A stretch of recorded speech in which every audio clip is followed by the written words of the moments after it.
রাজনীতি কি কেবলই আদর্শ আর নীতি নৈতিকতার বুলি, নাকি ক্ষমতার আড়ালে গড়ে ওঠা এক ভণ্ডামির কারখানা? জনসম্মুখে দাঁড়িয়ে যারা নীতিশাস্ত্র শেখায়, পর্দার আড়ালে গিয়ে তারা যখন নৈতিক স্থলনের অতলে তলিয়ে যায়, তখন জনগণের আস্থার জায়গাটি কোথায় গিয়ে দাঁড়ায়? উত্তরবঙ্গের রাজনীতির থমথমে আকাশে আজ ছড়িয়ে পড়েছে এক চরম বিতর্ক ও কেলেঙ্কারির দুর্গন্ধ। এক প্রতিমন্ত্রীর অন্তরঙ্গ ভিডিও সামাজিক যোগাযোগ মাধ্যমে ছড়িয়ে পড়ার পর দেশ জুড়ে যে তোলপাড় শুরু হয়েছে, তা এখন আর কেবল এক ব্যক্তির ব্যক্তিগত জীবনের মধ্যে সীমাবদ্ধ নেই, বরং এটি রূপ নিয়েছে রাজনীতি, গণমাধ্যমের দ্বিমুখী নীতি এবং এক ভয়াল সত্য গোপনের চক্রান্তে। কিন্তু প্রশ্ন হলো, ক্ষমতার মোহে অন্ধ হয়ে এআই এর দোহাই দিয়ে যে সত্যকে ধামাচাপা দেওয়ার চেষ্টা চলছে, সেই পর্দা উন্মোচিত হতে শুরু করলে কার কার আসল মুখ বেরিয়ে আসবে? আজকের এই অনুসন্ধানী বিশ্লেষণে আমরা উদ্ঘাটন করব সেই রহস্যময় ঘটনা প্রবাহ, যেখানে এক প্রতিমন্ত্রীর কেলেঙ্কারি ঢাকার চেষ্টা, স্বাধীন ফ্যাক্ট চেকের চাঞ্চল্যকর সত্য এবং গণমাধ্যমের চরম নিরপেক্ষতাহীনের নগ্নরূপ উন্মোচিত হয়েছে। ঘটনার সূত্রপাত সামাজিক যোগাযোগ মাধ্যমে ছড়িয়ে পড়া এক অনাকাঙ্ক্ষিত ভিডিও কেন্দ্র করে। পানি সম্পদ প্রতিমন্ত্রী ফরহাদ হোসেন আজাদের এক নারীর সাথে অন্তরঙ্গ মুহূর্তের একটি শব্দহীন ভিডিও ও কয়েকটি ছবি ফেসবুক জুড়ে ভাইরাল হতেই তুমুল বিতর্ক ও সমালোচনার ঝড় ওঠে।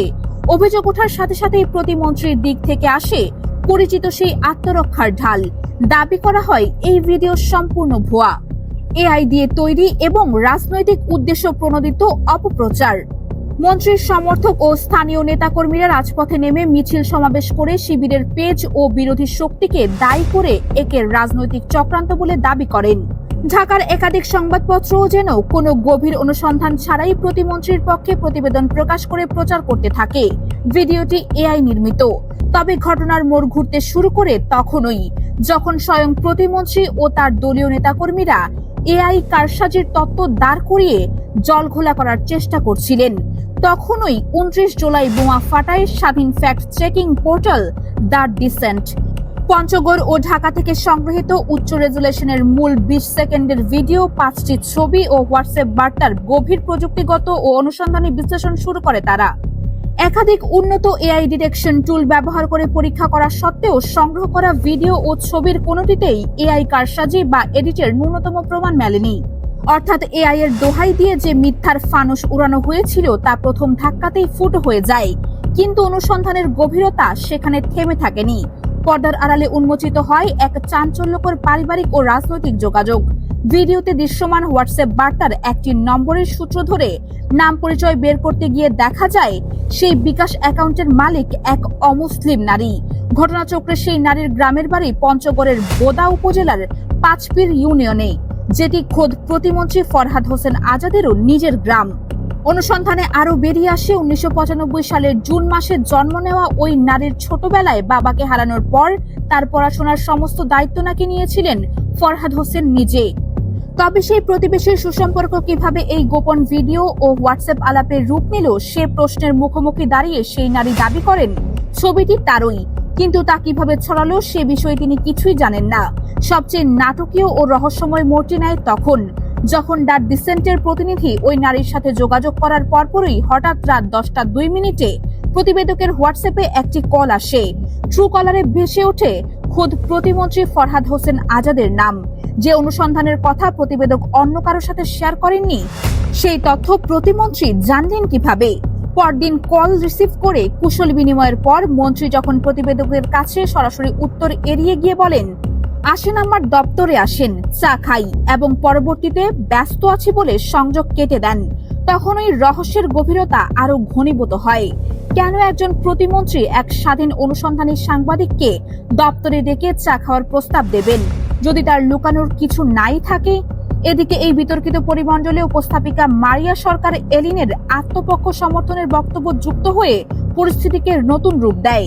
নিজেকে রাজনৈতিক সম্পর্কহীন পেশাদার উপস্থাপক দাবি করে তিনি বলেন, রেড কফি শপে ধ্রুবতারা সংগঠনের এক আনুষ্ঠানিক সভায় তোলা ছবিকে বিকৃত ও ইঙ্গিতপূর্ণভাবে ছড়িয়ে তার বিরুদ্ধে চক্রান্ত চালানো হচ্ছে।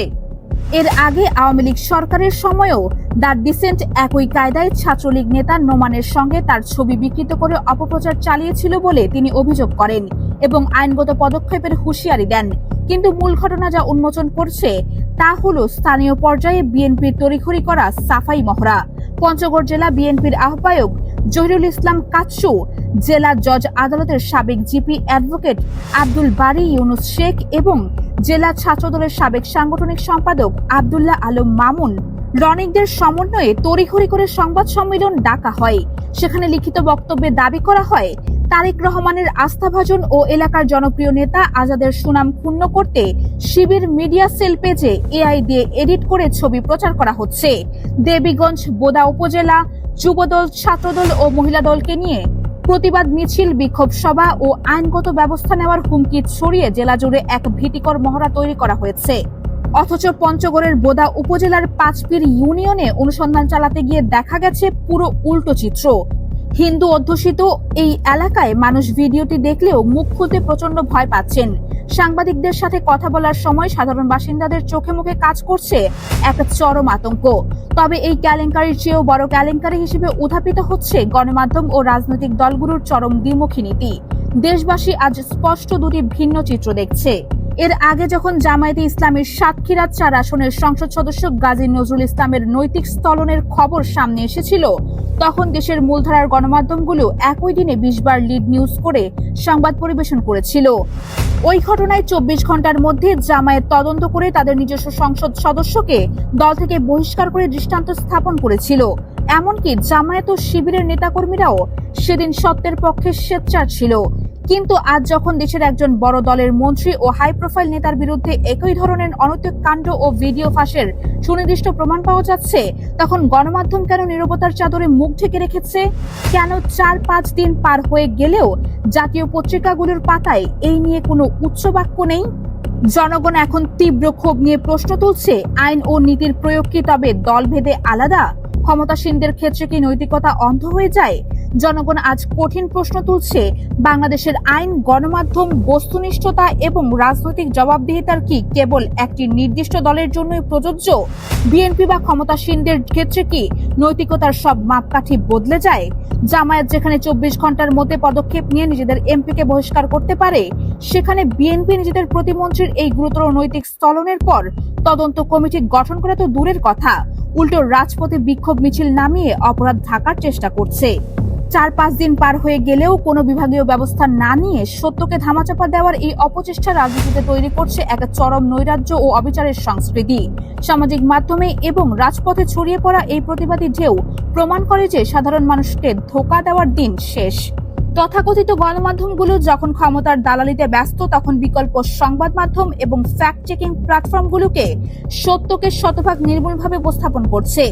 একটি নির্বাচিত ও দায়বদ্ধ সরকার গঠনকে আগে যদি নিজের ঘরের মন্ত্রীদের অনৈতিক কর্মকাণ্ড আড়াল করতে অপপ্রচার চালানো হয়, তবে তারা দেশকে কোন দিকে নিয়ে যাবে সেই শঙ্কা এখন সব স্তরের নাগরিকদের মনে। বিচার কি সর্বদাই কেবল সাধারণ ও বিরোধী শক্তির উপর চাপিয়ে দেওয়ার জন্য, আর সদলীয়দের ক্ষেত্রেও পুরস্কার পাওয়ার হাতিয়ার? জামায়াত যেখানে নিজেদের এমপির বিরুদ্ধে 24 ঘন্টার মধ্যে ব্যবস্থা নিয়েছিল, সেখানে প্রতিমন্ত্রীর ঘটনার ক্ষেত্রে বিএনপির এই অবস্থানকে রাজনৈতিক ও নৈতিক দেউলিয়ত্ব নির্দেশ করে? আপনার মূল্যবান মতামত ও বিশ্লেষণ নিচে কমেন্ট করে অবশ্যই জানান। আর দেশজুড়ে চলমান রাজনৈতিক সত্য ও বস্তুনিষ্ঠ অনুসন্ধানী বিশ্লেষণ সবার আগে আপডেট পেতে ভিডিওটি লাইক করে চ্যানেলটি সাবস্ক্রাইব করে রাখুন। ধন্যবাদ।